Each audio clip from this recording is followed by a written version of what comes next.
você lê, por exemplo, o Método Preventivo de Dom Bosco, né? Você vê o caminho que ele deixou para conduzir as crianças. Você olha e fala, não, pera lá, ele tinha um número de jovens que conviviam com ele, que o ouviam todos os dias, que participavam na missa com ele. Ele confessava pela manhã. A primeira coisa que ele fazia quando acordava era confessar o jovem, e depois celebrava a missa, né? Depois da missa, geralmente ele não pregava na missa, porque depois ele ficava ensinando durante um bom tempo, quase toda manhã, a parte de ensino que ele fazia depois da missa. Até porque as confissões demoravam, a missa ele era piedoso, e depois ele ensinava. O que ele escrevia, boa parte ele usava depois da Santa Missa, né? Depois ele mudou um pouquinho o modo de fazer as coisas, os seus tempos, mas isso foi por um certo período da vida dele, né? Depois à tarde mudava, depois do almoço, quantas crianças comiam que ele não comia, alguma coisa muito rápida às vezes e tal. Aí vinham outras atividades, jogos, né? Mas não era pela manhã os jogos, né? Para não deixar a criança muito hiperativa de manhã, no momento mais melhor momento para poder para a mente, para a meditação, enfim, para entender coisas mais abstratas, deixava para tarde. Inclusive deixava depois do almoço. Bem curioso isso. Depois do almoço faziam a parte de atividade física e depois disso aí vinha uma série de outras atividades também. Obrigado. Então eles conviviam, eles estavam o tempo todo ouvindo, né? Quando 4 daqueles jovens vão começar com o Dom Bosco, o caminho que vai ser depois dos salesianos, eles já tinham não apenas conhecido Dom Bosco pelo modo de ser dele, eles ouviram muito os ensinamentos de Dom Bosco, né? E captaram as ideias muito claras do que deveria fazer. Então a gente precisa gastar um tempo com algumas coisas muito importantes. Talvez ao falar agora pela manhã, para alguns pareça somente uma meditação, mas é geralmente assim, é como música, né? Alguns apreciam certas músicas e outros não, né? Então talvez alguns vão seguir o que vão estar ouvindo, outros não. Não posso impedir, isso é normal, né? Queira a Deus com a graça que ajude. Mas eu vou seguir o que geralmente pelo menos 3 santos educadores faziam com os seus mestres para iniciar um ano letivo. Como se fosse assim, o primeiro retiro do ano letivo, entendeu? Vai começar o ano letivo, então você tem que ter umas certas ideias na cabeça. E é meio estranho, porque quando você vê os santos educadores, você pensa que eles estão lá, então, ó, na sala, quando você for ensinar o francês, faça isso. Não está falando nada disso. Ele vai mostrar lá os meios para corrigir os novos mestres. Se chama isso mesmo, os meios para corrigir os novos mestres. São 9 itens, bem profundos, né? Então, aí a gente vai fazer um desses meios de correção, mas de um modo que espero que ajude. Então vamos fazer a nossa oração e assim a gente começa. Em nome do Pai, do Filho e do Espírito Santo. Amém. Vinde a Deus em meu auxílio, socorrei-me sem demora. Glória ao Pai, ao Filho e ao Espírito Santo, como era no princípio, agora e sempre. Amém. Ouvi, Senhor, a minha oração, e chegue até vós o meu clamor. Ave Maria, cheia de graça, o Senhor é convosco. Bendita sois vós entre as mulheres, e bendito é o fruto do vosso ventre, Jesus. Santa Maria, Mãe de Deus, rogai por nós, pecadores, agora e na hora de nossa morte. Amém. Glorioso São José, rogai por nós. Em nome do Pai, do Filho e do Espírito Santo. Amém.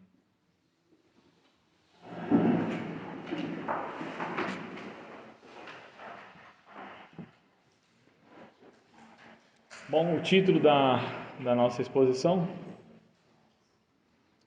ou na verdade um tema, não propriamente um título da exposição, é necessário esculpir um santo na criança. Portanto, aquele que faz o trabalho, né, de esculpir, ele tem que ter uma imagem muito clara no seu interior.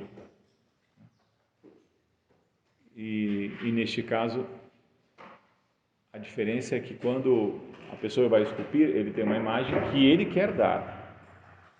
Não é bem assim com o educador. Não é que nós queremos dar, né? Que Deus quer dar, né? Então, somos instrumentos. Deus quer que a gente colabore com isso, né? Não é que lá já está, como alguns dizem que aquele que faz esse trabalho, é como se ele diz, lá já está, eu só tirei os excessos, né? Impotência, não em ato, está, como numa semente, poderá vir a ser uma árvore. Impotência está lá, ainda não é uma árvore. Então, a impotência, a criança já está para ser nesse sentido. Por outro lado, quando o nosso Senhor vai falar, né, não impeçais as criancinhas, né, de ir até Ele, é porque elas podem ser impedidas. Então, aquilo que está em potência pode nunca vir a chegar em ato. Então, nós temos que tomar cuidado, claro, com os obstáculos, o que pode impedir, né? Muito bem, mas nós precisamos saber, então, como, já que Deus quer que a gente coopere, já que é uma ação divina, com a cooperação do homem, de que modo que a gente pode cooperar. A gente precisa saber exatamente onde nós cooperamos, né? Onde cooperamos, como cooperamos, né? Então a gente precisa saber disso. E precisamos ter uma imagem clara, que é a imagem que já está lá definida. Que imagem é essa? É a imagem que já está no Gênesis. Fomos feitos à imagem e semelhança. Então é esta imagem que, no caso, nós, professores, como chamavam antigamente os mestres, devem fazer este trabalho. Então não precisa pensar qual é o tipo de homem. O tipo de homem já está lá. É o ete homo. É aquele homem que foi apresentado, chagado, todo ferido, né? Praticamente sem uma figura humana. Não que façamos isso com as crianças, né? Mas é ele que se projeta sobre nós. É a perfeição humana. Contudo, o Papa Pio XI, aqui na encíclica Divini Lius Magistri, na encíclica sobre a educação, ele diz assim: deve-se, portanto, corrigir as inclinações desordenadas, excitar e ordenar as boas. Isso deve acontecer desde a mais tenra infância e, sobretudo, deve iluminar-se a inteligência, fortalecer-se a vontade, como com as verdades sobrenaturais e os auxílios da graça.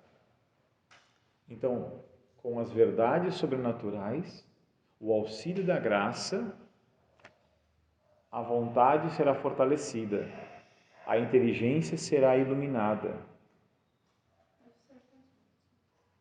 O trecho, sim.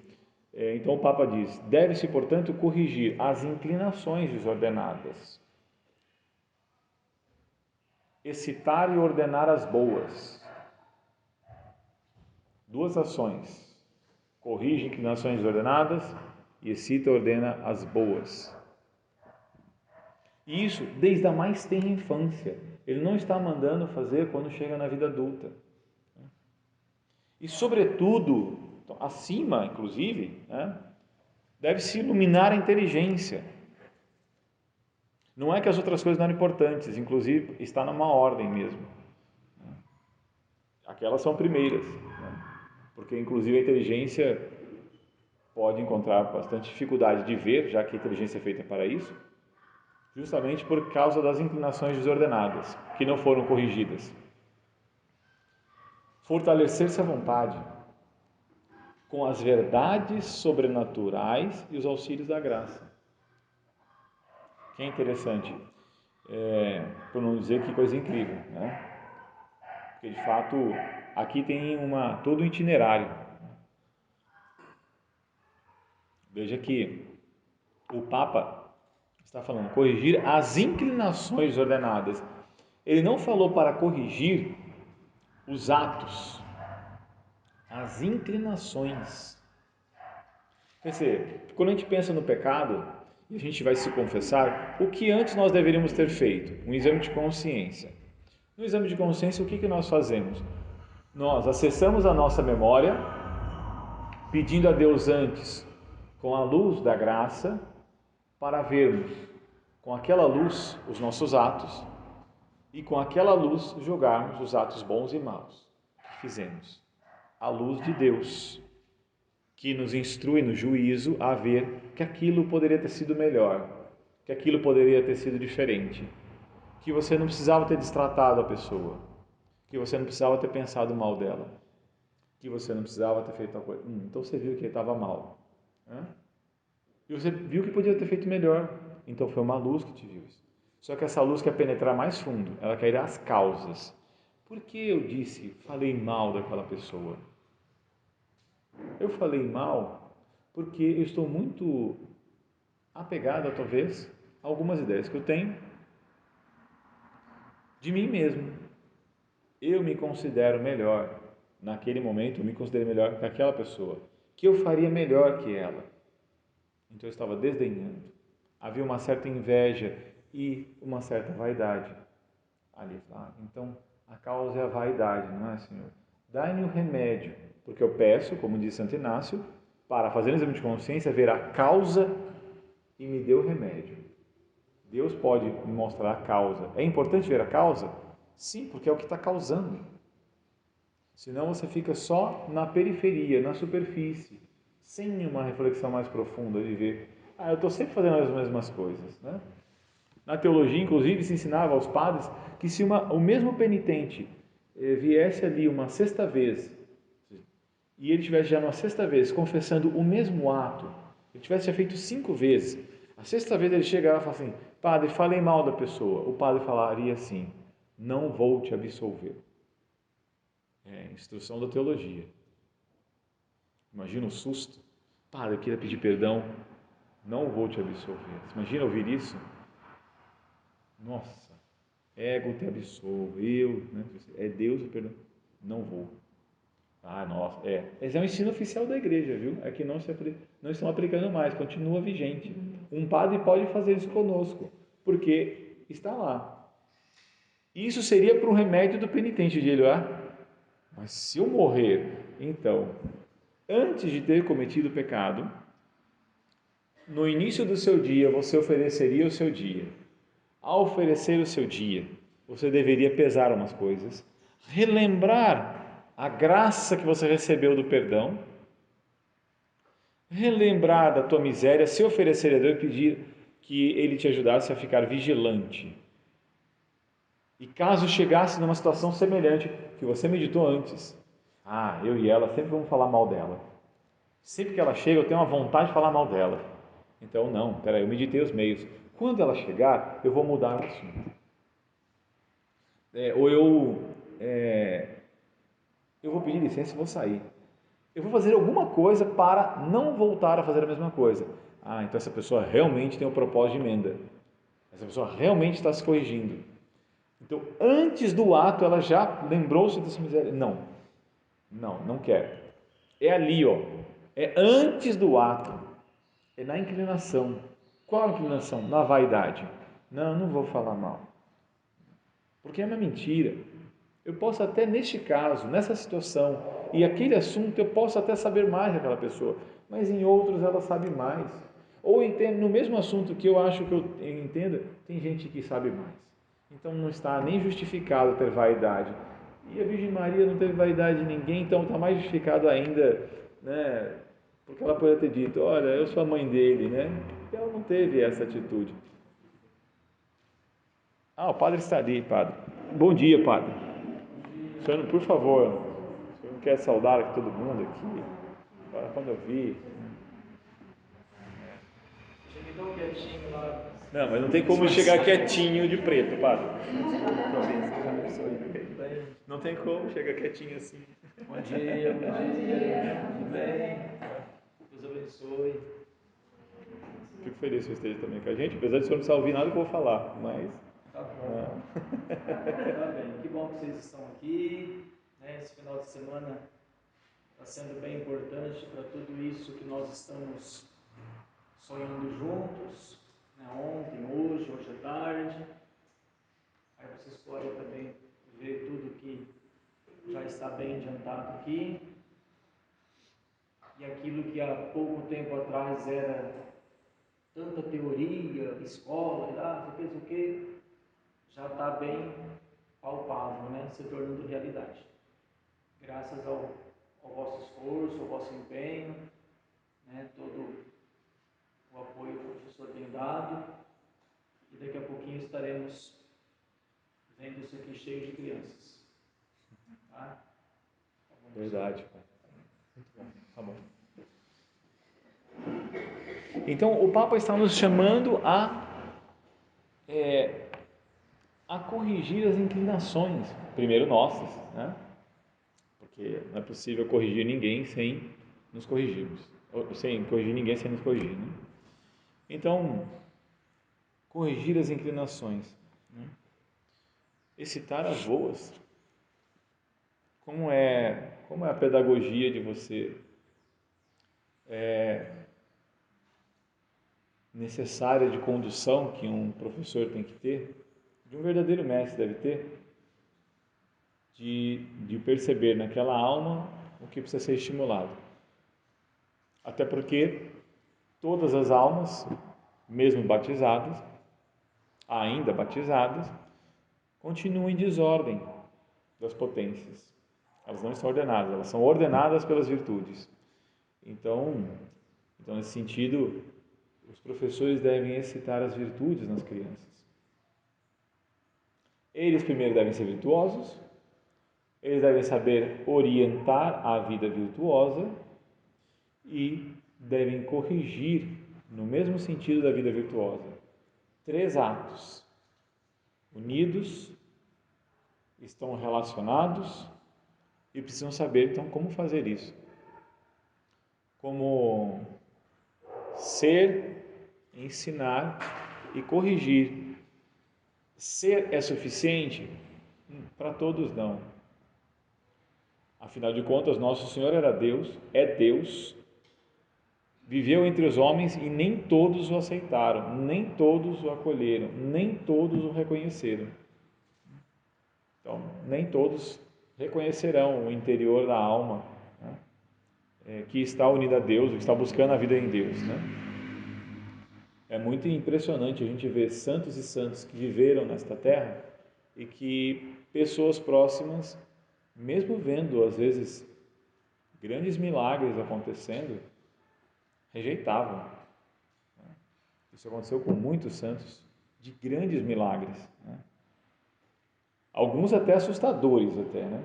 Imagina São Francisco Xavier tentando lá evangelizar o povo, algumas pessoas teimosas falaram, então tá bom, vamos ao cemitério ressuscitar alguém para ver se vocês acreditam. Imagina que interessante, assim, você não está acreditando no que eu estou falando? Então vamos no cemitério agora, vamos lá que eu vou ressuscitar alguém para ver se você acredita. Isso aconteceu de fato. Foi até o cemitério, escolha aí. Tem nada combinado. Abriu lá e ressuscitou. Quando os protestantes chegaram naquela mesma terra, porque parece a história da carochinha falar um negócio desse, né? Mas quando os protestantes chegaram lá, começaram a pregar contra o que a fé de Nosso Senhor, estabelecida pela Santa Igreja, era ensinada, assim, não, então vamos fazer o seguinte, vamos ao cemitério, porque teve um homem que veio aqui e ressuscitou pessoas. Se você ressuscitar alguém, a gente acredita em você. Ressuscitou? Claro que não, né? Claro que não. Mas mesmo assim teve gente que não acreditava. Tem gente que fica sabendo que tem um milagre lá em Lanciano, que Nosso Senhor, a Eucaristia se transformou em carne. Levei um grupo de amigos lá em Lanciano, na Itália. Fui lá e falou, nossa, olha só, você tinha dúvida? Que acontece em toda a missa isso, só que você não está vendo se transformando na sua frente, né? Não é que é incrível olhar, né? A gente só não está vendo, né? Bem-aventurado aqueles que, né, creem, não precisam ver, né? Mas alguns precisam olhar lá e falar assim, não é que é incrível, hein? Quantos anos faz isso aí? 800 anos? Mais de 800 anos.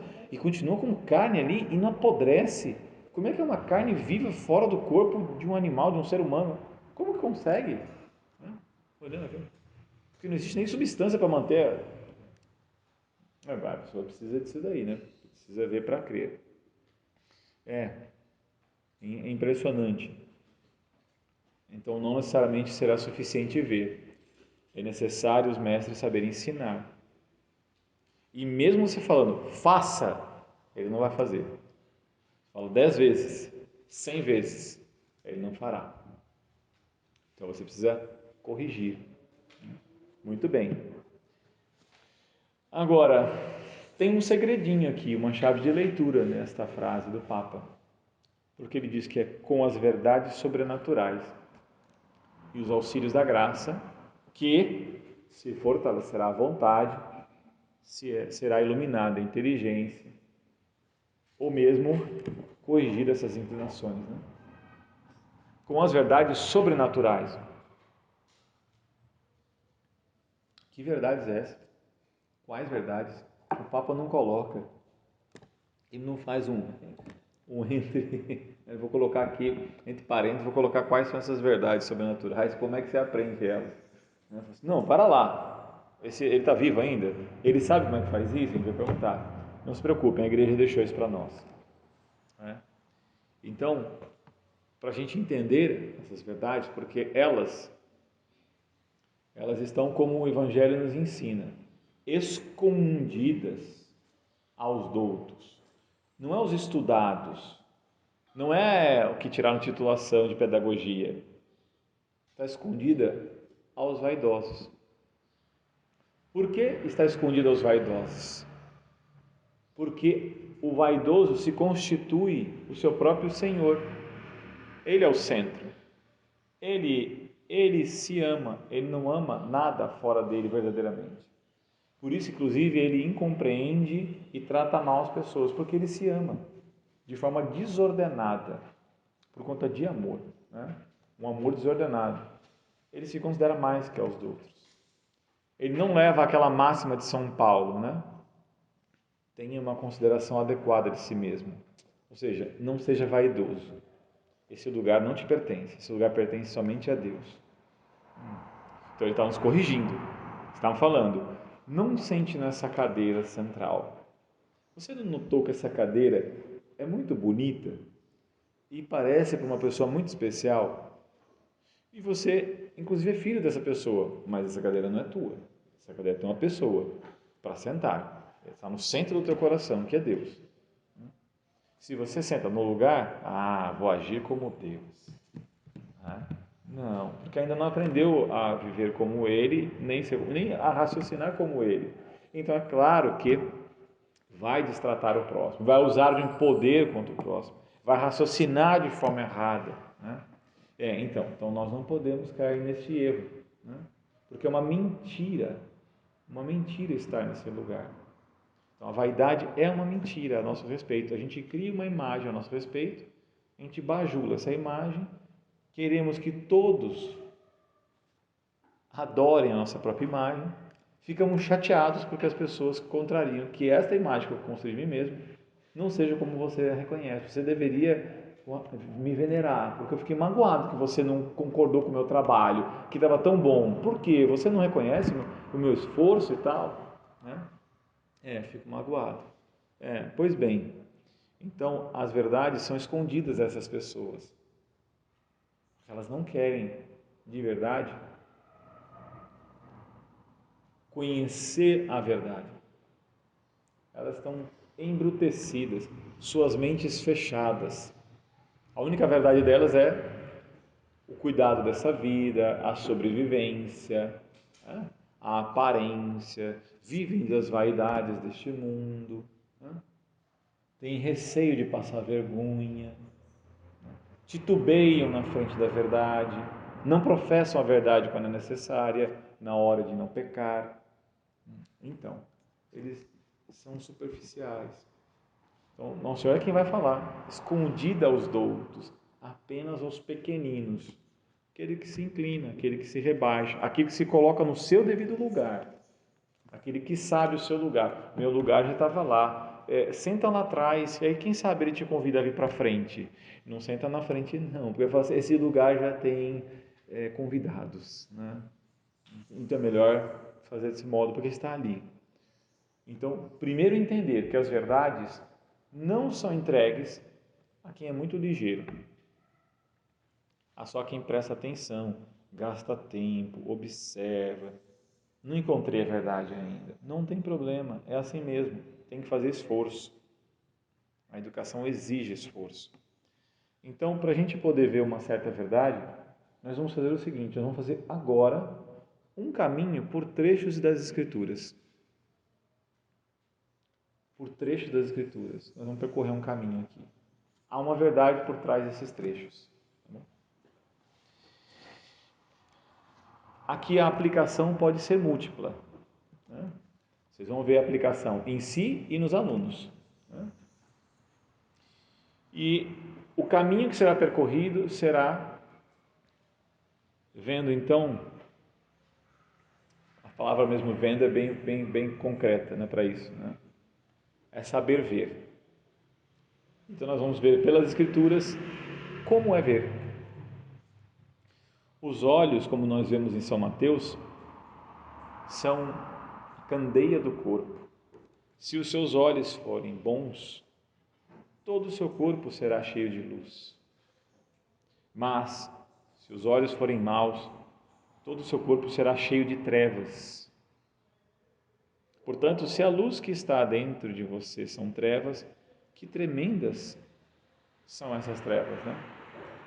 Como é uma luz que são trevas? Parece estranho. Luz é distinto de trevas, né?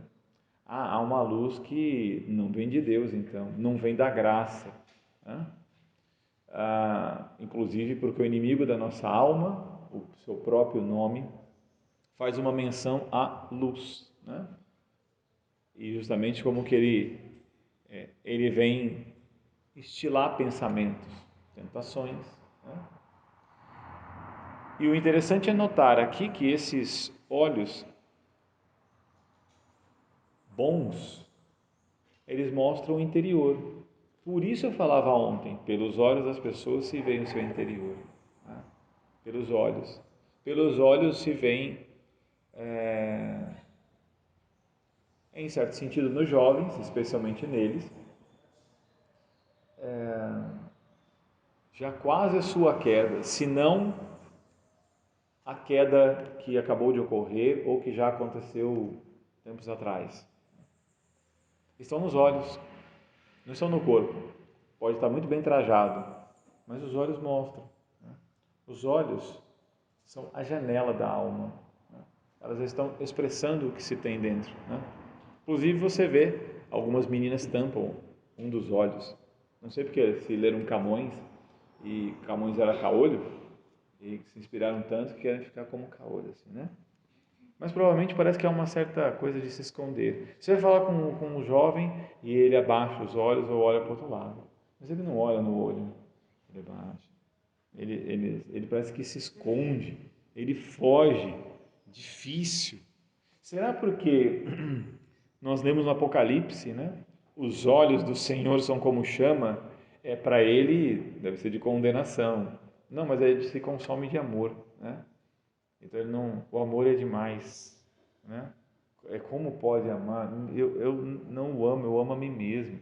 Então os olhos mostram. Não é que são os olhos daquela jovem que de repente está ajudando a mãe e que está cansada. O cansaço tem um olhar, né, próprio e não perde a limpeza, né? Há outro tipo de olhar, um olhar mais profundo que você vê que ele está no fundo apagado, né? Os olhos. Como é importante o professor olhar os olhos dos alunos, né? Claro, não é ter impressões falsas. Olhar. Dom Bosco levou 15 dias depois de uma visão mística que ele teve com São Domingos Sábio e viu alguns dos jovens que estavam em pecado mortal e ele não tinha noção disso, e eram jovens muito bons que levavam o Andor, levavam Nossa Senhora. Ele ficou com dúvida, mas aqueles jovens, será? Ele levou 15 dias observando, prestando muita atenção. Que belo ensinamento! Não sai falando, nem falando para os outros. Nunca se soube quem eram esses jovens.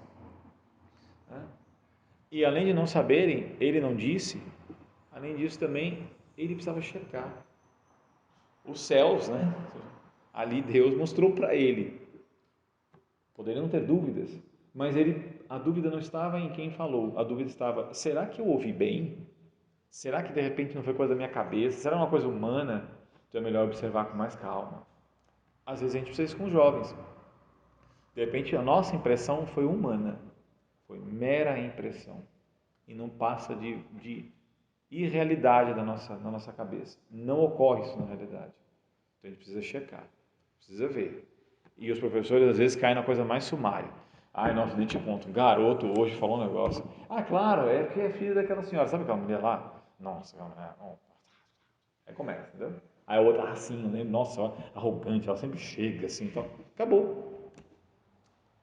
Começaram a pecar. Né?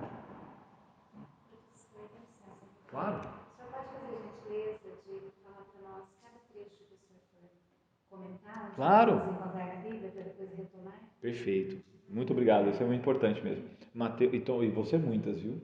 Mateus 6, de 22 a 23. 22? A 23, os versículos. 22 e 23. Ao mesmo tempo, nós vamos ver no Salmo 119, no versículo 37. Desvia os meus olhos das coisas inúteis. Faz-me viver nos caminhos que traçastes.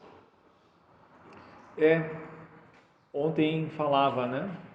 Não andar olhando e borboleteando com os olhares. Há, claro, uma razão. Que a gente tem que percorrer as Escrituras para saber a razão. Não basta só saber. Não devemos olhar. É insuficiente como falar para o jovem, não faça isso. E ele já tem 15 anos. É insuficiente para ele. Uma pessoa não sabe por que você tem fé. Você põe o joelho no chão. Por que você se ajoelha? Por que você tem esse ato externo?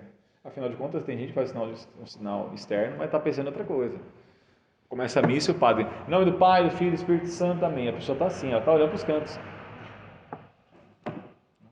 É um ato externo e o interno não está unido.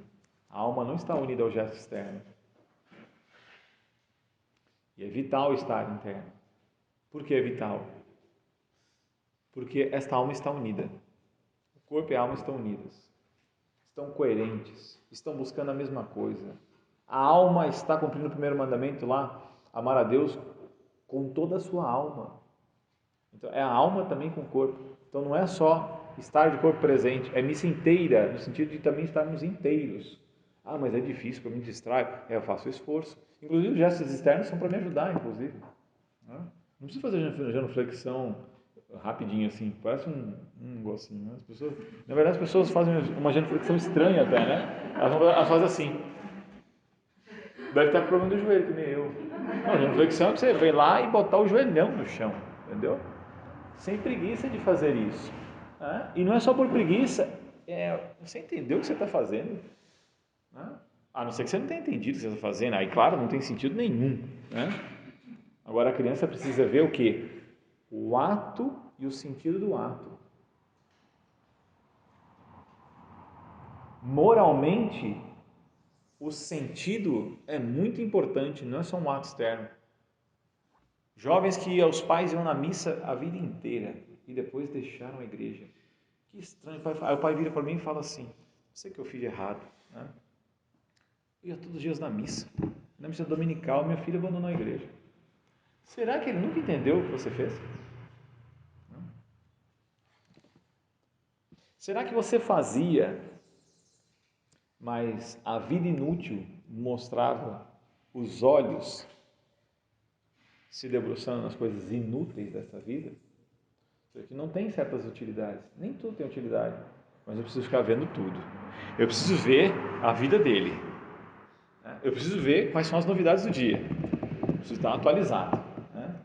Eu preciso Você é como um curioso. O curioso, ele está atualizado, ele sabe tudo ele sabe um pouquinho de tudo, mas ele não sabe nada, porque ele é curioso. Curioso é isso, sabe um pouquinho de tudo, mas não sabe nada. Então ele sabe tudo. Como é que é? Fala para mim. O padre está atendendo no confessionário. A pessoa, ó, o confessionário está aqui, com esse silêncio aqui, onde você deveria estar? Se eu estou nesse tom falando com o padre no confessionário e você consegue ouvir a minha voz, onde você deveria estar? Você deveria estar fora daquela parte de vidro, impedindo que as pessoas entrassem para poder ouvir. Não pode ouvir a confissão de ninguém, nós não somos padres, não é? Não, mas é minha esposa, né?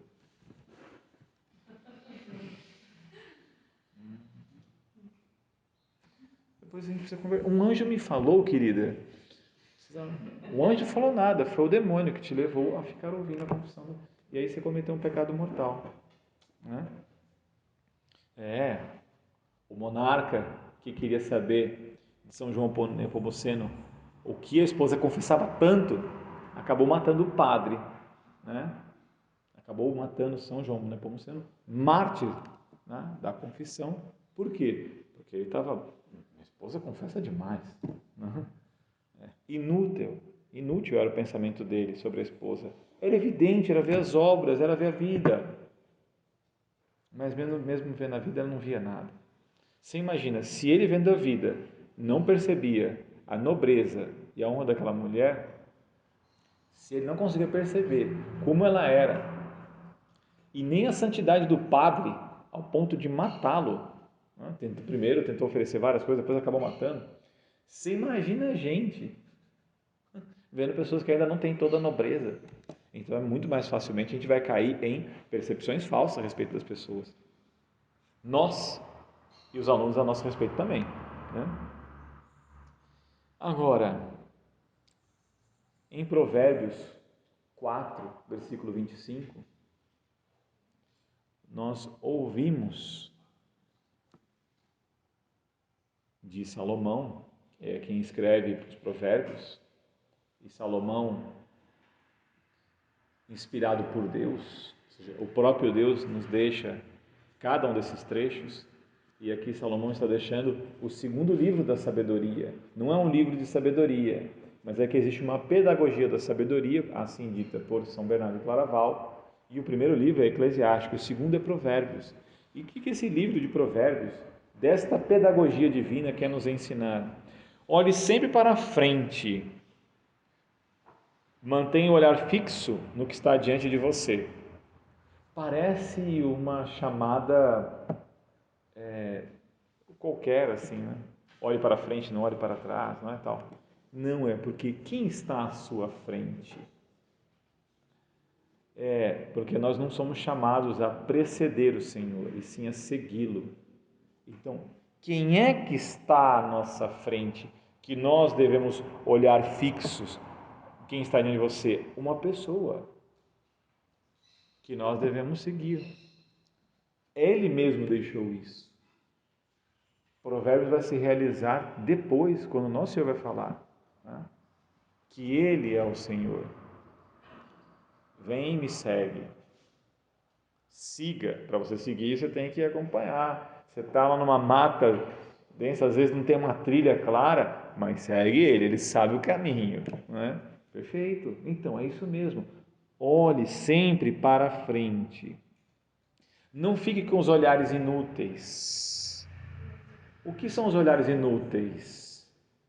São os flertes.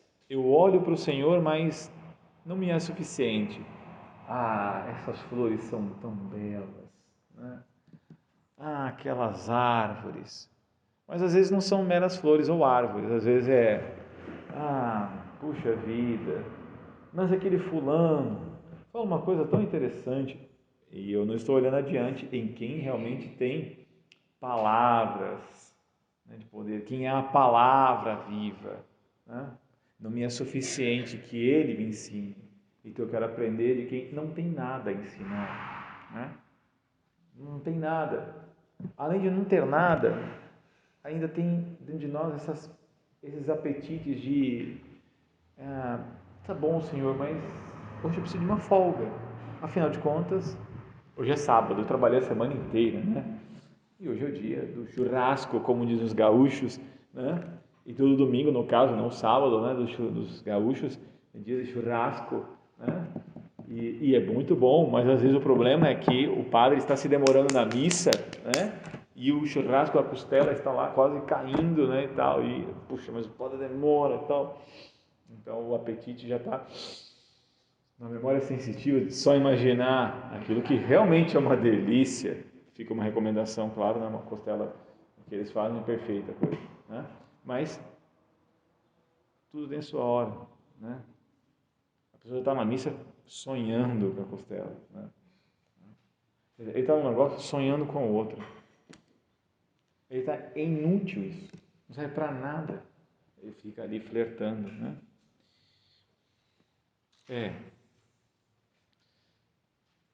E o profeta Isaías, no capítulo 33, versículo 15, vai nos dizer assim, né? Fecha os olhos para não contemplar o mal. Fecha os olhos para não contemplar o mal. Então, às vezes eu estou olhando adiante para o Senhor, mas me veio uma curiosidade inútil de olhar ao redor. E eu percebi, eu tive um alerta, eu tive uma advertência interior da minha consciência, da voz de Deus, para não gastar tempo com aquilo. E eu não fiz a minha parte, que era, feche os olhos, não contemple. É mais que observar o contemplar, hein? É um observar amando. Então está falando assim, olha, feche os olhos para não amar o mal.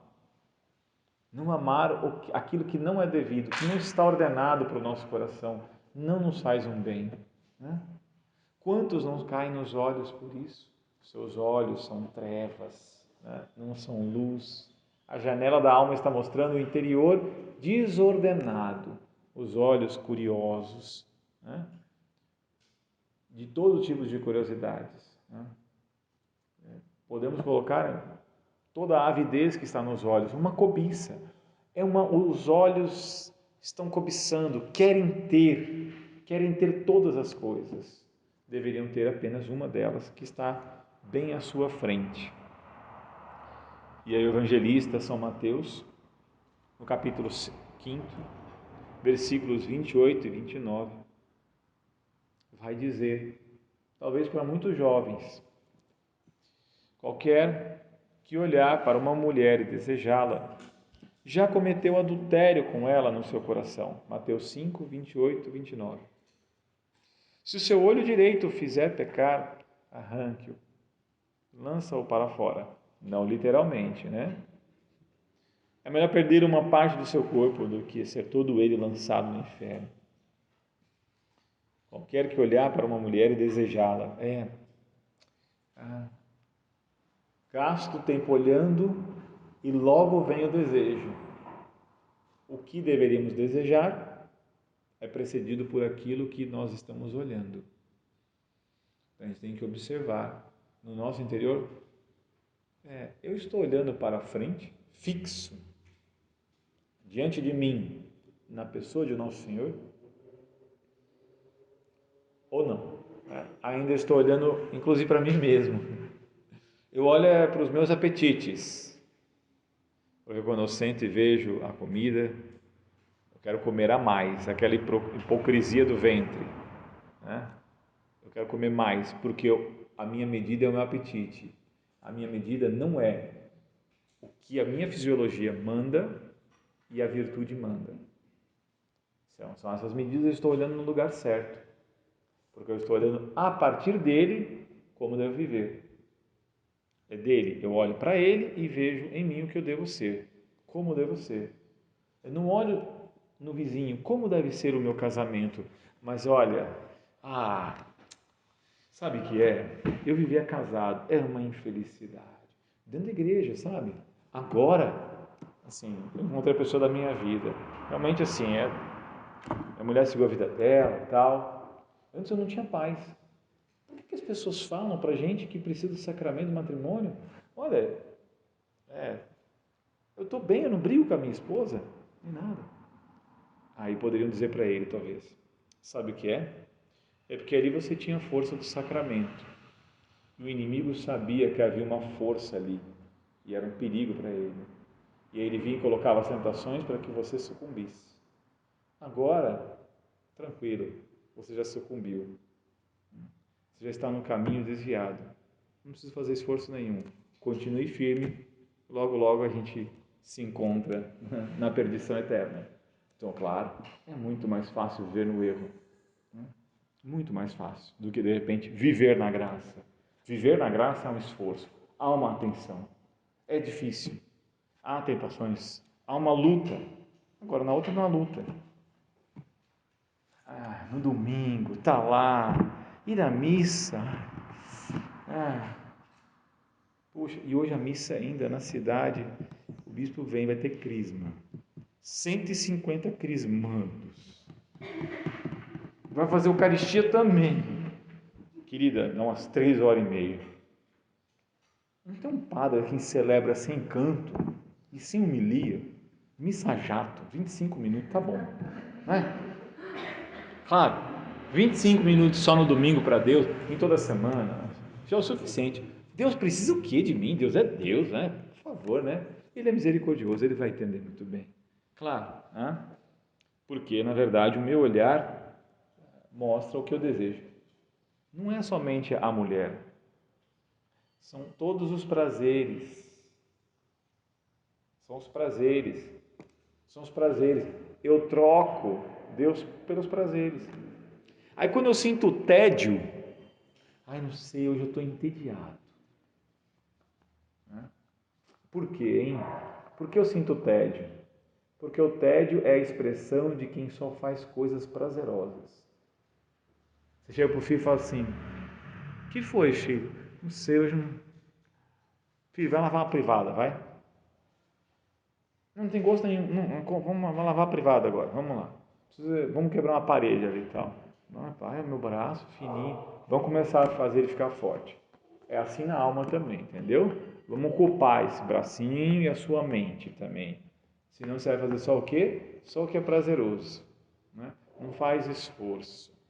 Claro que olhar para frente exige esforço. Claro que olhar fixo para ele exige um certo esforço. Nem ele disse que não, que exigia algo de nós. Afinal, né, na primeira carta de João 2,16, 1 João 2,16, nós vamos ler assim: pois tudo que há no mundo, a cobiça da carne, a cobiça dos olhos, olha, é um amor dos olhos, porque a cobiça é um amor, a cobiça dos olhos e a ostentação dos bens, elas não provêm de Deus. É a cobiça dos olhos. É uma cobiça, os olhos vão cobiçando. Então é como se dentro de nós há uma desordem, e seria uma boa medida para perceber quando eu me confesso, se me confesso com frequência, e me examino todos os dias da minha consciência, com a luz da graça, vendo o que é a causa do meu erro, eu faço algum esforço com os meus olhos? De que modo, professor? Lendo a Bíblia todos os dias. Botando os olhos nele, adiante, adiante. Estou lá com a Bíblia em frente. Afinal, ela não fica atrás, né, a Bíblia, né? Não tem como ler atrás, né? Senão à frente dos olhos. Não é somente ela, é com os idôneos intérpretes dela, com os santos padres, à frente, olhando.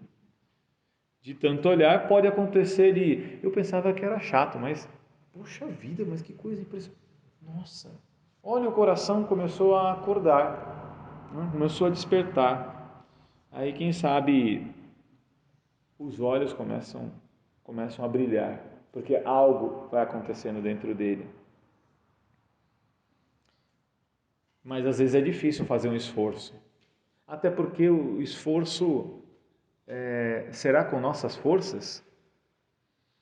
Tem uma correspondência nossa de falar assim, mas a gente deve se alegrar, porque este querer nosso, já inicial, já foi impulsionado por Deus dentro de nós. Ele não é um querer humano, este querer é um querer divino. A criança, quando dá os primeiros passos, ela está ali, mas a mãe está atrás, assim, ó, com a mão assim. Né? Os pais estariam com a almofada. Né? Para colocar, entendeu? Algumas mães colocam até capacete no filho hoje em dia. Já vi várias crianças com capacetes. Né? A cabeça pende muito quando é pequenininha, já está com capacete para proteger, entendeu? Né? Tá ali. A criança nem nota para ganhar aquilo. Filho, é só para você não se matar. Né? Só para você não se quebrar. Né? E vai indo, vai olhando lá e tal. Né? Mas eu estou andando. Sim, com todo o zelo em volta. Né? Você está andando, claro, as pernas são tuas, o esforço é teu. Mas tem alguém cuidando. Né? E na nossa vida tem os anjos, o anjo da guarda, né? Tem nossos santos, a Virgem Santíssima, se nós queremos. Então é por isso que a gente vê em Apocalipse 3:18 o seguinte: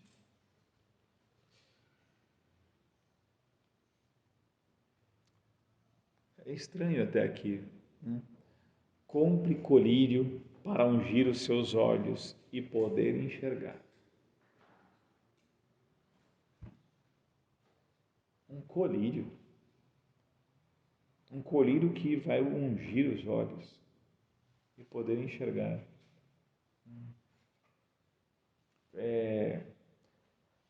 Os olhos estão lá incomodados lá e tal, você vai lá e põe um colírio lá. Faz tempo que eu não uso um colírio, né?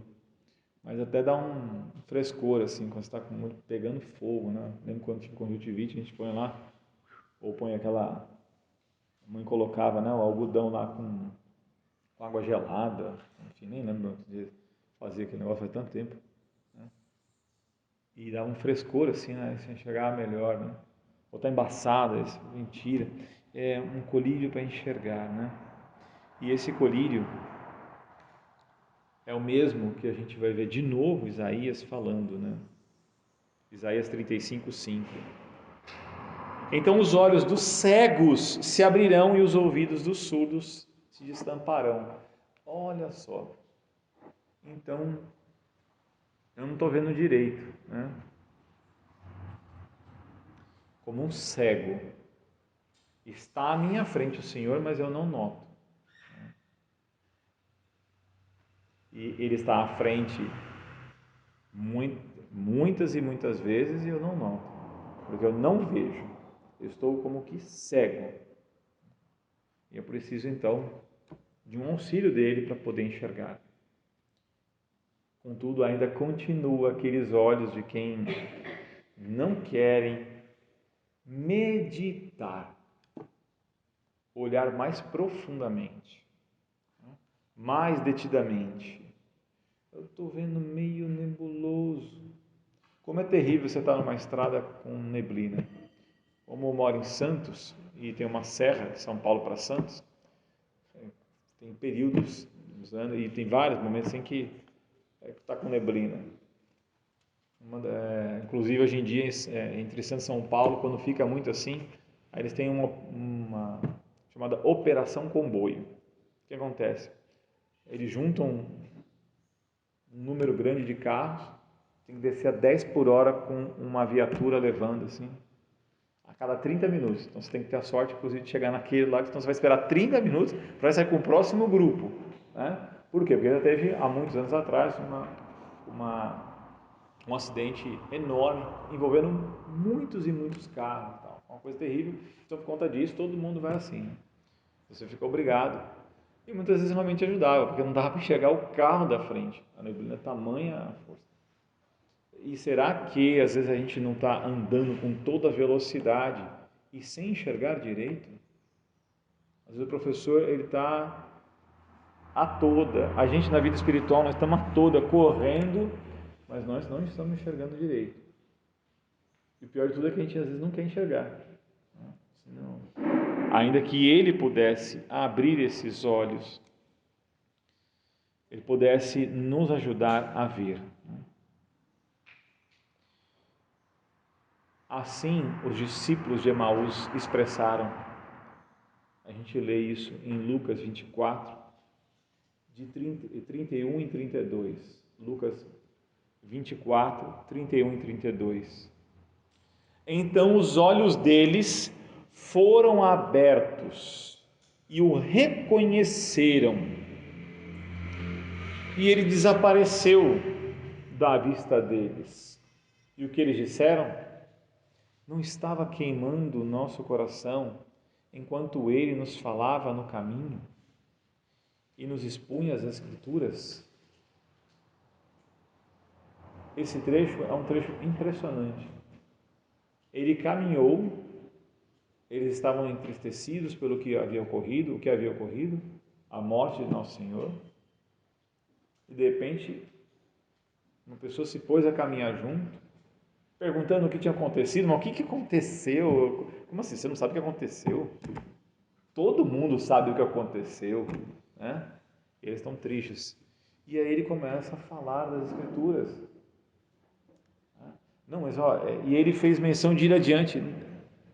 Deveriam falar para ele, mas para lá não tem nada. O que você vai fazer para lá? Não, vamos conosco, vai e parte o pão. E aí os olhos se abrem e o reconhecem. E eles aparecem na frente. E aí eles dizem, né? Mas não estava queimando. Estava ocorrendo. Eles estavam percebendo, conforme ele falava, o coração aceso. Um coração que se voltava a amar aquelas verdades que estavam ouvindo. Eles expunham as Escrituras, ou seja, eles expunham a verdade escondida. O próprio Deus fazia isso. Mas os olhos demoraram a abrir. Esses olhos que foram abertos, que Isaías estava falando que eram como cegos, que não estavam vendo. Esses olhos que viam coisas inúteis. Quantas coisas nós olhamos e seriam desnecessárias e que podem causar cegueira. Cegueira em todos os sentidos, a começar da mais importante delas, para a verdade. A verdade encarnada caminhou com eles, falou com eles e eles não percebiam. Eles teve que ir lá na casa, juntar, partir o pão e eles, percebi. Então, aqui a gente pode ver uma porção de coisas. A menos importante, como nosso Senhor tem paciência. Ele poderia ter um momento assim, olha, bom, antes de eu me apresentar aqui, mas eu vou ter que me apresentar para vocês, olha, eu falei que ia acontecer aquilo comigo, eu morri, tal, mas ressuscitei, estou aqui, né? Não era dúvida, eu já disse antes que ia acontecer as coisas, eu já tinha dito. Deus não pode mentir, Deus não engana e não pode se enganar. Não é suficiente a minha palavra? Por que vocês estão tristes? Poderia falar isso? Não, teve paciência. Foi lá, tornou a coisa fácil para entender através de um gesto. Né? Então, às vezes o professor está lá, mas que criança difícil. Já falei, ele não entende. Ele não entende. Às vezes é difícil de ver. E a gente tem que ter paciência. Deus tem paciência conosco. Né? E ver não é assim. Nós não estamos falando de ver exterior, nós estamos falando de dentro. Então, o trabalho é muito maior.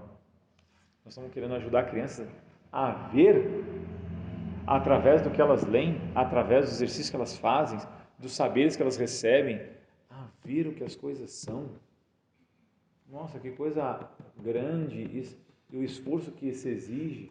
Então, claro que assim, não se preocupem, vocês têm um ano letivo. Vocês não têm um único dia.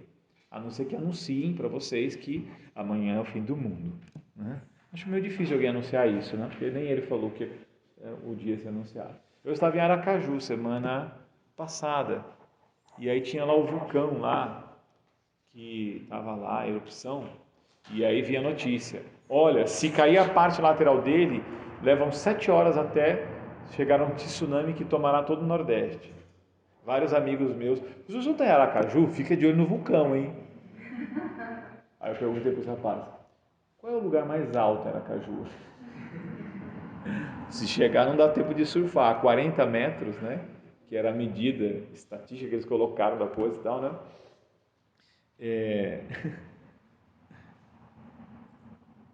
Enfim, uma situação assim que Vários amigos falaram isso para mim. Senhor, ao Nordeste você tomava, né, e tal. Então tinha pessoal meio que atento. Imagina se de repente chegar, não tem o que fazer, né? Na iminência de chegar, tem padre aqui na comunidade para confessar? Tem 3 padres para confessar. Tinham 2 padres para poder confessar, inclusive. Na iminência de morrer, as pessoas começam a pensar melhor na vida, né? Então, tem a iminência de morrer estando vivo. Então, ele está vivo, pode morrer. Então, sim, aí tem pressa. Né? Aí tem pressa. Agora, no nosso caso, a gente tem um ano letivo. Então, ano letivo. Então, aí tem 5 dias da semana.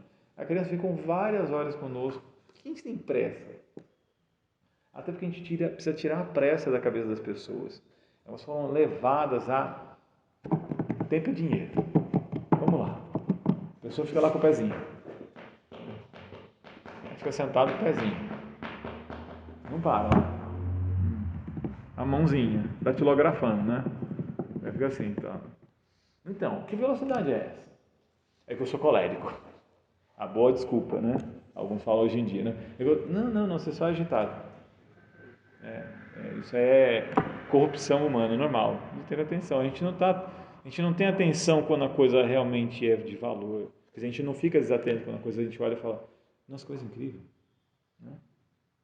É impressionante. Onde eu geralmente assisto missa, o comentário mais comum que eu ouço, a gente acaba sentando mais no fundo e tal, vai muita gente nova, né? E muita gente que acaba mudando de vida. Ela sai assim, ela fala, que padre é esse, hein? Nossa, eu não conheci um padre assim antes de casar. Né? E o padre assim, um rosto assim, uma alegria em cima, vai lá e desce, e vai falar, pô, nossa, né? Então, ele estava super atento a ouvir, né? Muito atento. A gente precisa estar atento também e não cair nesses erros, porque o Senhor anda conosco e nos expõe as Escrituras também. São Paulo vai pregar na 1 Coríntios 2,9. 1 Coríntios 2,9. Diz assim, olho nenhum viu, ouvido nenhum ouviu, mente nenhuma imaginou o que Deus preparou para aqueles que o amam.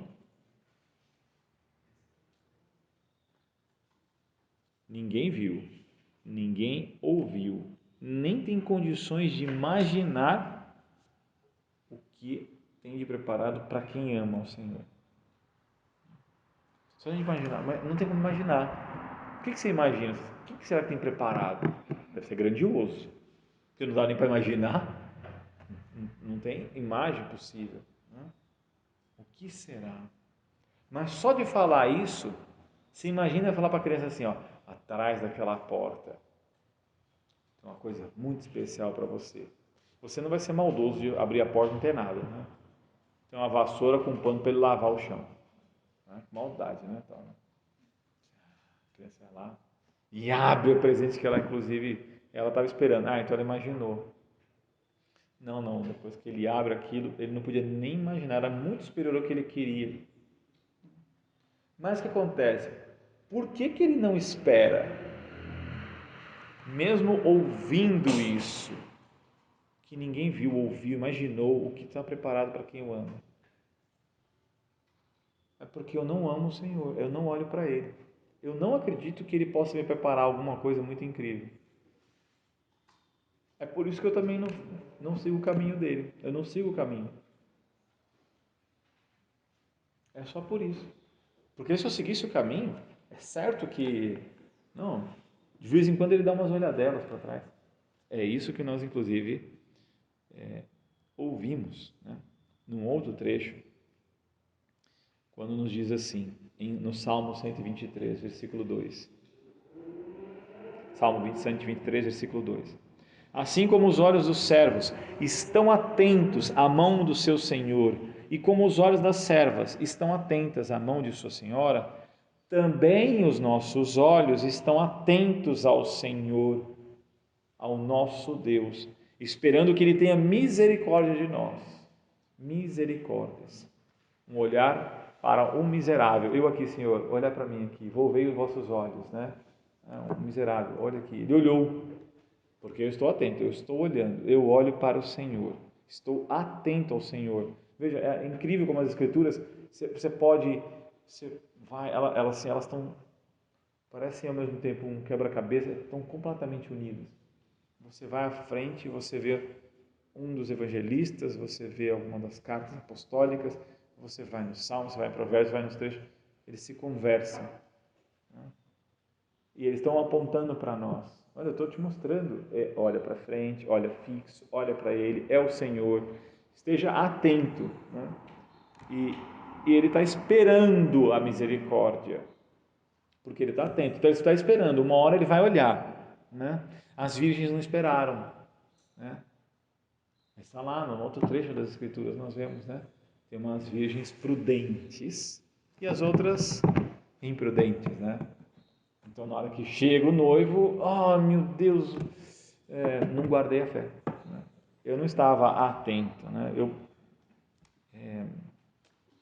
Infelizmente, eu não estava realmente expectando, desejando, olhando para frente e desejando.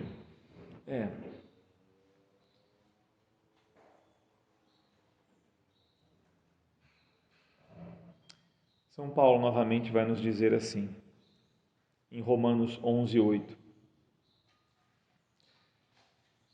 Deus lhe deu um espírito de atordoamento, olhos para não ver e ouvidos para não ouvir, até o dia de hoje.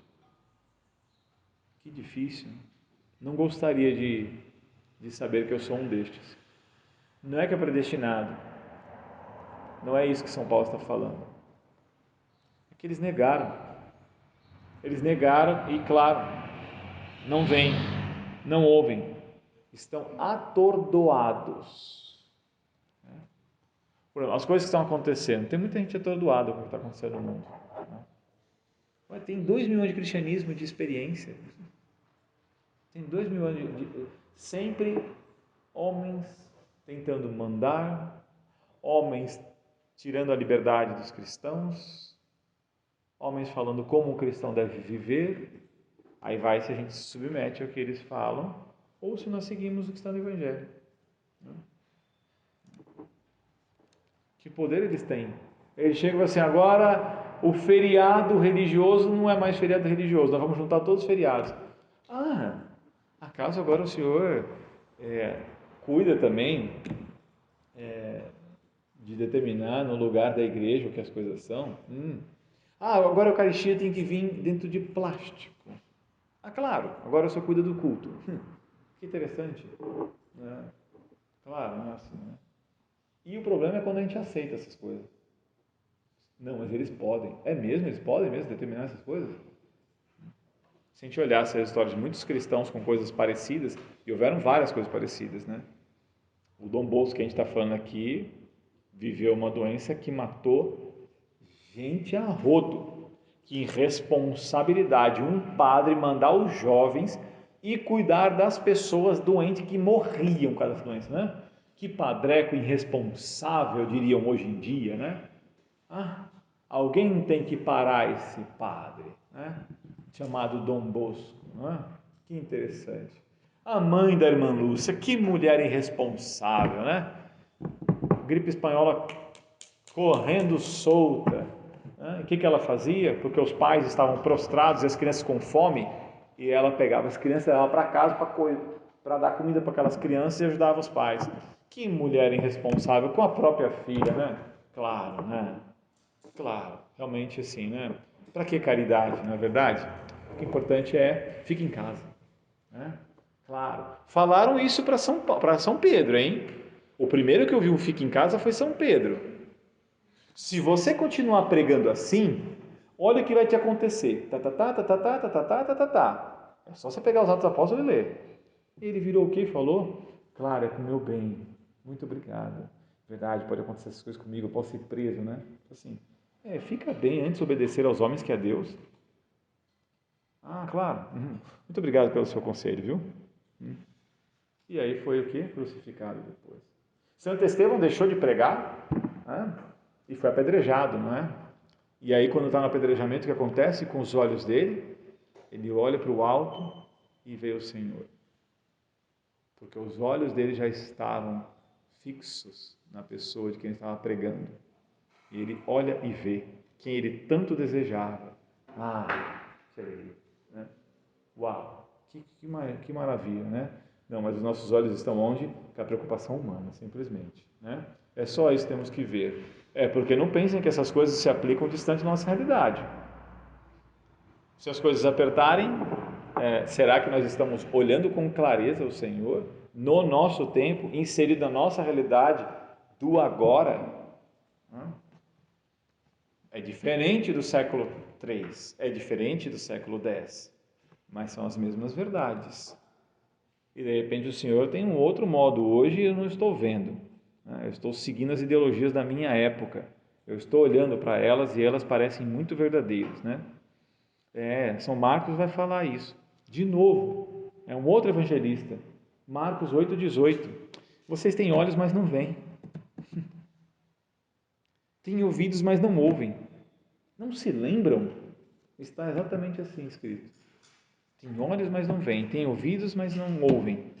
Não se lembram?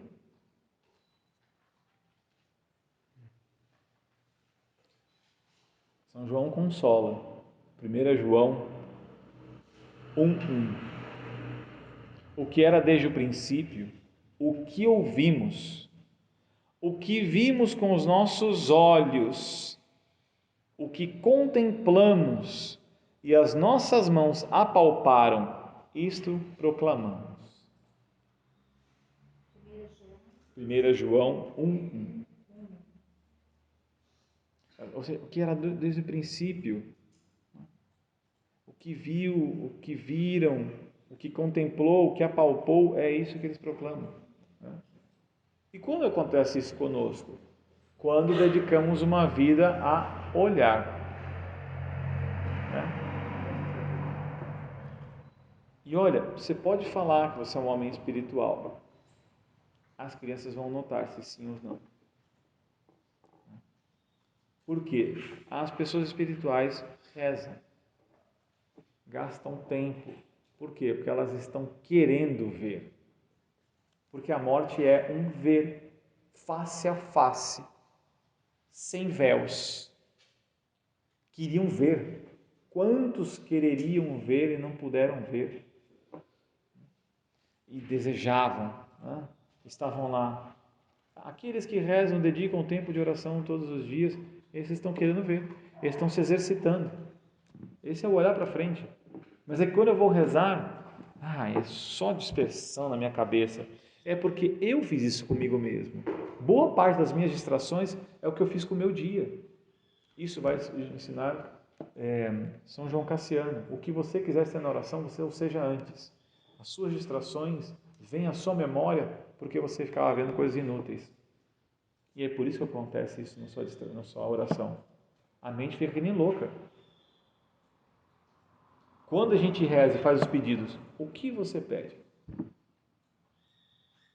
Dá-me, Senhor, o coração reto, trilhar os vossos caminhos, guardar os vossos mandamentos, vencer a concupiscência com a austeridade, crescer na paciência e na humildade. São esses nossos pedidos? Não. Dai-me saúde, Senhor, que eu agora, inclusive, não falte a comida, eu termine meus estudos, eu passe na prova e consiga o concurso e a minha filha case bem e não seja um homem mau. Quantas preocupações? É só preocupação. Então, quer dizer, a mente se ocupa no lugar de Deus. Não, eu estou determinando, Senhor. Na verdade, não é oração. É tabela de Excel. Senhor, assiste aqui que eu vou escrever. Vai lá. Item 1, item 2, item 3. Você faz checklist na oração. Santa Teresa não está rezando assim, não. Santa Teresa, quando vai rezar, ela fala assim: estais alegres? Contemplai-o saindo ressuscitado. Que beleza, que alegria. E ela exultando de olhar para ele no interior. Porque ela está olhando para ele. Claro, é o primeiro ato de quem ama. Antes de pedir, ama. Primeiro olha e fala: nossa, ele chegou. Que alegria. E depois, inclusive, de das conversas de amor, eu falo, muito obrigado. Inclusive, eu também tenho coisa a pedir desculpas. E, inclusive, eu preciso da sua ajuda. Nessa sequência. É a sequência da oração. A gente inverte e põe o quê? A gente começa já assim, claro, eu te amo, mas, estou precisando de um monte de coisa. Viu? E, olha, desculpa, viu, também por esse meu mau jeito. Tá? Eu esqueci de agradecer, tá? Obrigado. Afinal de contas, 10 foram curados e um só falou muito obrigado. Eu não posso ser um desses 9, né, que não voltaram. Então, muito obrigado, viu? E não pode esquecer, viu? Eu amo você. Né? Só lembra disso, tá? Como muitos filhos fazem com as mães quando estão grandes. Filho, você me ama? Mamãe, que pergunta, é claro. É normal falar que ama, não é? Então, é porque não está acostumado. Todo dia não fala que ama, porque nunca se exercitou a amar, nunca se exercitou a adorar na oração. A oração é só pedir. É um pedinte. Né? Mas eu sou miserável, professor. Tem uns miseráveis de amor e uns miseráveis de tudo, né? Eles não querem amar, né? São Paulo vai rezar por nós aqui, né? Efésios 1:18. Efésios 1:18. Oro também para que os olhos dos corações de vocês... Obrigado, São Paulo. Eu estava nessa oração. Oro para que os olhos do coração de vocês sejam iluminados, a fim de que vocês conheçam a esperança para a qual Ele os chamou, as riquezas da gloriosa herança dele nos santos. Nossa, que oração. Obrigado. Repete todo dia, põe lá e lembra lá, São Paulo rezou... Eu também estou contido nisso aqui, né? Mas eu podia também rezar com isso aqui também, né? Oro para que... Eu peço, Senhor, que os meus olhos, os olhos do meu coração sejam iluminados. Eu preciso da luz, da Tua luz no meu coração, para que eu conheça essa esperança que o Senhor preparou, que está preparado, que eu não consigo nem imaginar. Mas então me dá essa luz no meu coração, porque os meus olhos estão relacionados ao meu coração, porque o coração é o que deseja. E onde é que está o teu coração? Ou então os teus olhos, né? Ali está um coração. Para a gente já encerrando este momento de caminhar pelas Escrituras,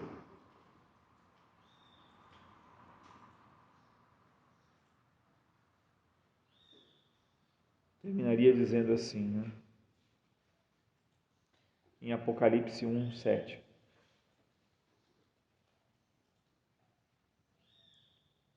Eis que ele vem com as nuvens, e todo o olho o verá.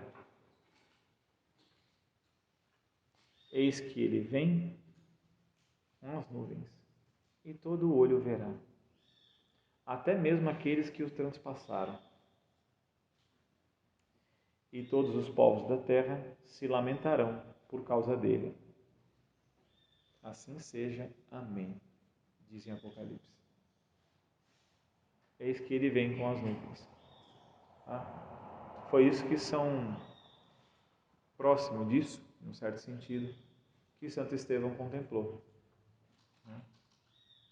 Assim Santa Bernadette, ao morrer, assim a morte do justo. Ele acostumou-se nessa vida, assim ele acostumou-se essa vida a desejar, a olhar o que ele queria. Há então uma verdade sobrenatural que a graça quer nos dar para que a nossa mente, a nossa inteligência se ilumine e a nossa vontade possa ser fortalecida.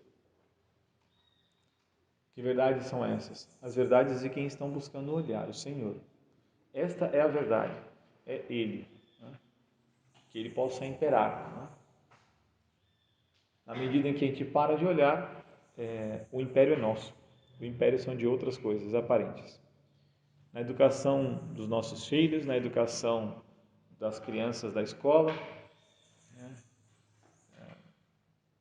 podemos cuidar de todas as coisas, mas não é simplesmente com os nossos esforços. Isso não é uma desculpa para não fazer os nossos esforços. O nosso esforço está numa busca dele, em buscá-lo, em buscá-lo todos os dias. Ali está essa alegria, né? O consolo, a esperança, tudo isso, a pessoa está buscando. Então, existe um professor, um mestre, sem vida espiritual? Não. É mentira isso. Porque ele não está unido ao Divino Mestre. Ele não se faz nem discípulo do Mestre. Como ele vai guiar alguém? Que pedagogia é essa? Porque pedagogia é a arte de conduzir os pequeninos. Para onde você está conduzindo essas crianças? Para onde nós vamos conduzir? Será a imagem dele que contemplamos na oração e observamos e vemos, ainda está muito desordenado aqui. Preciso ajudar. Né? E aí me compadeço, como ele se compadece de mim. Realmente eu tenho certeza de que os santos educadores estavam certos. De que só educa alguém quem está educado. Assim vai dizer, é um beato da igreja, que é o Francisco Ozanam, Frederico Ozanam. A educação das crianças começa quando começa a minha educação. E a minha educação começa quando eu aprendo, de quem que eu posso aprender, né? Qual é o caminho dessa pedagogia? Com certeza não é pedagogia da primeira geração. Ela é insuficiente, né? Ela é totalmente insuficiente. Não há condição nenhuma ali. Né? Porque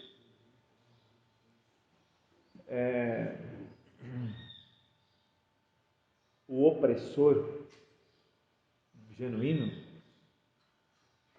aquele que quer impedir as crianças de amar a Deus. Quando eu já falo que tudo é nesta vida, tudo se realiza aqui, quero submeter todo mundo a uma ideia de que toda diferença é uma injustiça social, como ele escreve. Como toda diferença é uma injustiça social? Todos somos diferentes. Não tem ninguém igual nessa sala. Não existem pessoas iguais, nem gêmeos são iguais. Deus quis assim. Aí se revolta contra o que Deus quis. Que soberba. Não, mas é que todo mundo deve ter a mesma educação. Não existe isso. A gente dá os mesmos princípios. Mas alguns se tornam Mozart. Outros vão se tornar grandes pintores. Outros vão para todas as áreas diferentes. Mesmo na mesma área, todo mundo é diferente. Que maravilha que as coisas são diferentes. Que bom. É inveja que todo mundo seja rebaixado, tem que ser igual para não... Você não pode ficar abaixo. Se tiver todo mundo acima, está ótimo. Não tem problema nenhum, desde que eu esteja dentro também, está feliz. É isso que importa. Afinal de contas, a humildade nos impele a isso. Que todas as crianças que passem por nós sejam melhores que nós. Acho que um pai pensa assim a respeito de seus filhos. Assim os professores deviam pensar, eles sejam melhores do que eu. Eu me converti aos 21 anos de idade. Os meus filhos não. Nasceram, como diz, num berço católico. Foram gestados da primeira semana de namoro, já pensado para o casamento, já com tantas coisas que conversávamos já da primeira, porque, enfim, já sabia que me casar com ela na primeira semana, já abri uma poupança com ela na primeira semana, porque afinal de contas, homem não ganha nem capim, quanto menos uma rosa, né? E eu fiz, já que assim, uma novena das rosas, é que a gente ganha esse negócio, então, e eu ganhei. E bem determinado, se eu ganhar, me caso com ela, se não, me tornarei padre. E ganhei, falei assim, pois bem, então já essa vai ser minha vocação. É ela, perfeito. Então quando a gente foi namorar, falei assim, ok, ganhei, então vou fazer uma proposta. Mas já, claro, assim, nós vamos casar. É isso aí. Inclusive vamos nos preparar para os filhos. Eles nasceram já super cultivados. O batismo deles foi preparado, totalmente preparado, de cada um deles. Como o casamento foi preparado, como cada coisa foi preparada. Eu não estou contando o caso pessoal, é para dizer assim, quando eu viro para os filhos, falo assim, quando você olhar o seu álbum de batismo, aqui tem um álbum de batismo, de aniversário não importa, importa é do batismo, ok? Está aqui. Você lembra como nós queríamos isso. E depois disso, tudo que fizemos até aqui. Então, honra teu pai e tua mãe e se santifica. Assim você me honra. E eu sei que vou honrar a Deus se também fizer a vontade dele. Então você faz a minha, eu faço a dele. No final você faz a dele. E aí nós teremos feito o nosso papel. Assim para as crianças também. Façamos a nossa parte com o Senhor e Ele fará por nós. A gente busca o reino e tranquilo. Não se preocupa, a tua aula de matemática vai ser incrível. Você vai se aplicar, fazer uma melhor aula de matemática. Mas a primeira aplicação não é a aula de matemática. Afinal de contas, não é uma ofensa, apenas uma constatação. Lutero dominava bastante latim. E como Santa Francisca, se eu não me engano, não sei se foi ela que viu, Lutero no inferno, então ele foi com muito latim para o inferno. Não lembro se foi a Santa Francisca Romana, mas teve uma santa que viu, olha que coisa impressionante, E ninguém fique chocado, viu? Eu sou católico, eu deixei todos esses erros aí, não tenho dúvida nenhuma que não tem coisas iguais. Afinal, que eu saiba, Nosso Senhor está na Eucaristia, Quando eu era budista tibetano, no budismo Deus não existe, Não, que coisa incrível, é muito parecido com o cristianismo, esse pessoal assiste novela, esse pessoal não lê nada, nossa, tudo igual, isso, Minha família espírita kardecista, pratiquei espiritismo kardecista por 5 anos, e toda aquela parafernália toda aquilo lá, Alguém fala, não, é tudo igual. Que igual, filho? Quem falou que um espírita faz um ato por amor? Faz um ato só por causa do karma. Não tem nada a ver, um negócio que Deus, assim, ele só assiste a história, não tem Deus pessoal. Você está aqui porque de repente na outra vida você foi mal, e no final das contas se solve que todo mundo foi bom, ninguém foi mal. A sua encadernação, Encadernação, Anterior você foi, nossa, especial. Então que eu estou aqui de novo se eu fui especial. E Deus só assistindo esse negócio, eu estou punido aqui sem saber a punição por quê. Mas graças a Deus São Paulo fala, é uma só vida e uma só morte. Isso aí é falso, esse negócio. E é igual? Não tem nada igual. Absolutamente nada igual. Há só um ensinamento verdadeiro da igreja e que as crianças precisam conhecer. São 2 milhões de cristianismo e garanto que são belíssimos. Muito diferente do que os livrinhos de história no Brasil falam a respeito do cristianismo. Muita coisa adulterada, muita coisa mentirosa a respeito da Santa Igreja. Imagina o que é um São Felipe Neri dirigia São Camilo de Leles, era amigo de São Félix. Santo Inácio vai lá e entrega o livro para ele para ver os exercícios espirituais. Você começa a ver, os amigos, todo mundo santo, mas não era 10, tá, gente? Era todo mundo. Imagina que sensacional, você fala, vamos fazer uma festa. Tem quantas pessoas? 1000 pessoas, é todo mundo canonizado. Imagina que sensacional, você vai vendo todo mundo assim, Os caras falando, Idade Média, Idade das Trevas. Na tua cabeça, das trevas do teu coração. Não sabe nada, filho. O que é isso? É santo e mais santo e mais santo e mais santo. Tudo que a gente tem de hoje de conhecimento é graças àqueles homens, construíram tudo que a gente tem hoje. Todo conhecimento de engenharia é graças àqueles homens, de direito, de tudo que tem. Na igreja, olha, cuidado, hein? Cuidado. Isso é ignorância. Primeiro, cultural, histórica, intelectual e espiritual. Ainda mais você critica a igreja, que é de Cristo. Bom, realmente não deve rezar. Não conheceu a ele mesmo, como os santos conhecem. Aí imagina, a gente vai lá e... É que a igreja no... Você vai falar isso para a criança? Melhor fechar a boca para falar da igreja. Porque não se critica a mãe, A minha mãe não presta. Você sabe que aquela pessoa não presta porque ela critica a mãe. Até porque ela é incólume a igreja. Os homens na igreja cometem erros, não a Santa Igreja. Muito diferente. E geralmente a pessoa que critica, ela tem algum problema de falta de amor e de gratidão à Santa Igreja. Todos nós estamos aqui, temos fé, a fé nos foi dada por Deus. E deve ser cultivada na vida de oração, que as crianças vão experimentar e vão realmente ser corrigidas nas suas inclinações, graças ao esforço de vocês. Vou depois mandar um texto pela Juliana, chamado A Substância do Amor, escrita pelo pedagogo de São Vítor do século XII. São 5 páginas. Vai ajudar muito a entender, inclusive, do que eu estava falando aqui agora, a colocar as coisas no lugar. E também convém que possam ler o capítulo 5, 6 e 7 do Caminho de Perfeição de Santa Teresa, onde ela limpa o caminho do que a gente acha que é amor. Ela vai, não, ela vai tirando assim, peraí, desculpa, você está errado o que você pensa que é amor. Como se ela dissesse assim, olha, na época de vocês, teve um papa chamado João Paulo II, ele falou da crise conceitual, que as pessoas usam uma palavra e não sabem mais o sentido dela. Falou do que está lá na Carta da Família, né? Está lá, o que é verdade, o que é liberdade, o que é amor. Então, aí volta até ela. Se ele menciona que as coisas estão com crise, volta lá atrás e vê o que ela falou sobre isso. Um pouco antes, o de São Vítor vendo o que é isso. Né? E para a gente poder amar, a gente tem que fazer um caminho de saber onde a gente está olhando. A gente vai fazer um pequeno intervalo, depois a gente vai continuar com uma outra parte, né? E isso aqui não é devaneio, tá? Isso aqui é como eu disse lá no início, está lá nos meios de correção de São João Batista de La Salle, grande santo educador, cuidando dos mestres, porque ele sabia que aqueles mestres podiam fazer mal para as crianças também, tá? Dos livros que ali estão, que algumas pessoas não estavam ontem à noite aqui, então apenas para mencionar dos livros que ali estão, para quem tem dúvida de que a educação está mal, né? A gente tem dúvida, a gente diz assim, acho que está tudo bem, né?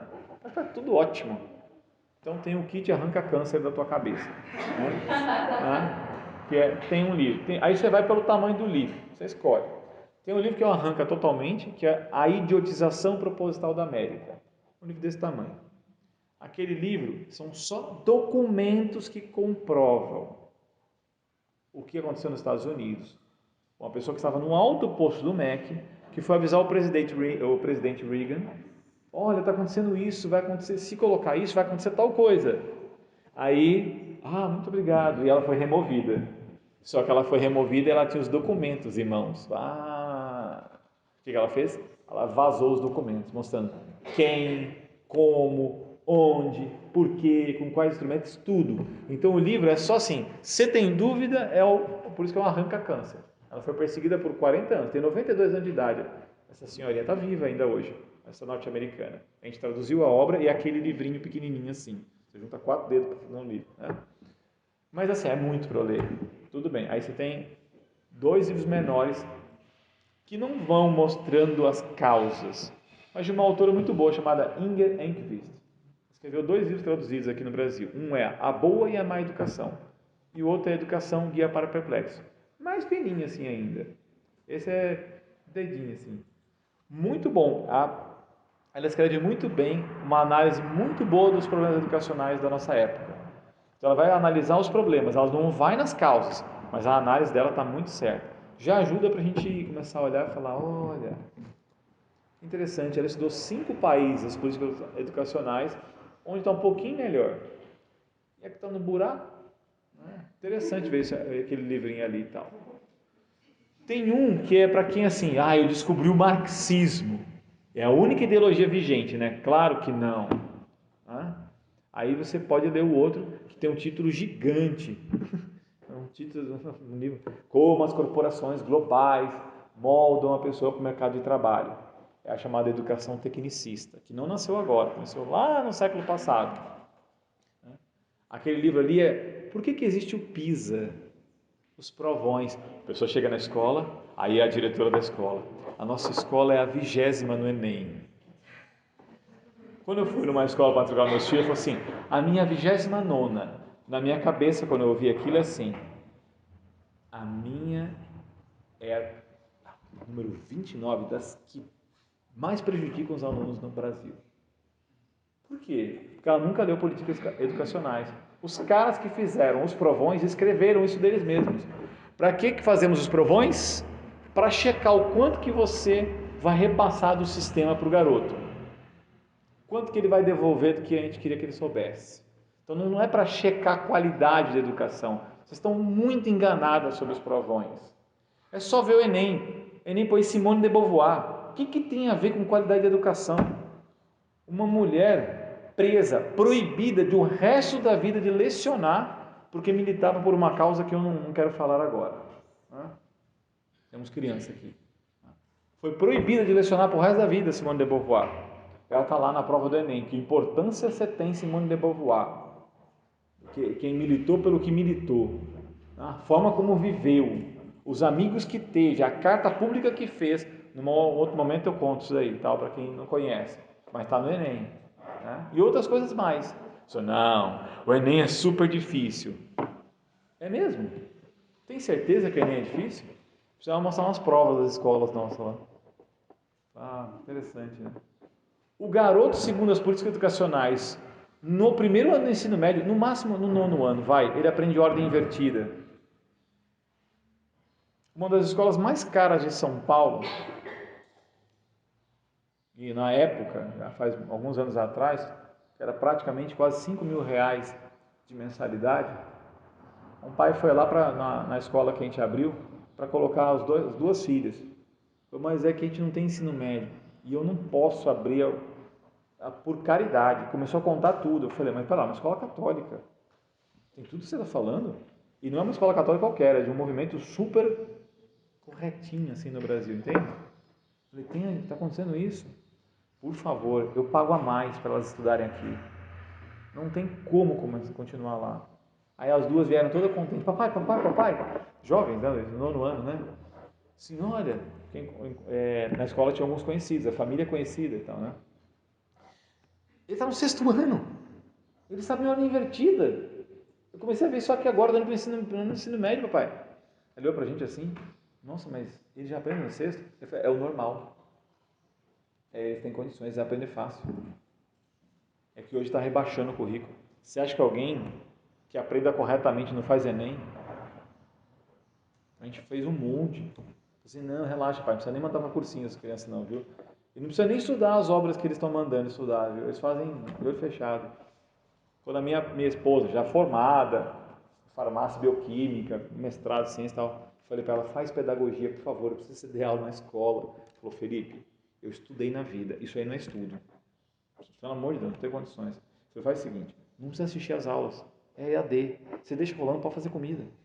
Depois chega a sua prova. Aí você chama o Pedro faz a prova. O Pedro tinha 13 anos. Falei, Pedro, a lógica é a seguinte, tudo que está errado é o certo para esses caras. Leia o texto e faz para tua mãe. 9,5, 10, 9,5, 10, 9,5, 10. Eu tinha 13 anos, fazia prova de pedagogia na faculdade. Pô, super difícil a prova, né? Eu tinha 13 anos. E olhar. Eu não sei quem é esse Piaget, esse Vygotsky, né? Mas, é isso aqui, né? Olhar muito bem, Pedro, é isso aí. Pá. Questão de lógica. Quer dizer, o nível está alto para fazer o Enem, é só ver o livro lá, ali é só prova. Sabe qual é o melhor desse livro, como as corporações educam para o mercado de trabalho? Sabe por que ele é interessante? Porque é muito difícil alguém errado ser honesto. Só que o cara que escreveu esse livro, ele era um marxista. O cara que escreveu era um marxista. Então, assim, é dois caras brigando. Eu vou mostrar para todo mundo quem você é. A educação tecnicista globalista. Vou mostrar tudo, né, e tal, só com documentação. É muito legal. Porque depois eles escrevem os marxistas também. Então eles ficam brigando, a gente só assistindo. Entendi. Então você faz aquilo ali por causa disso. E o outro. Aí depois você comprova um monte de outras coisas. As histórias das provas padronizadas são escritas porque foram feitas.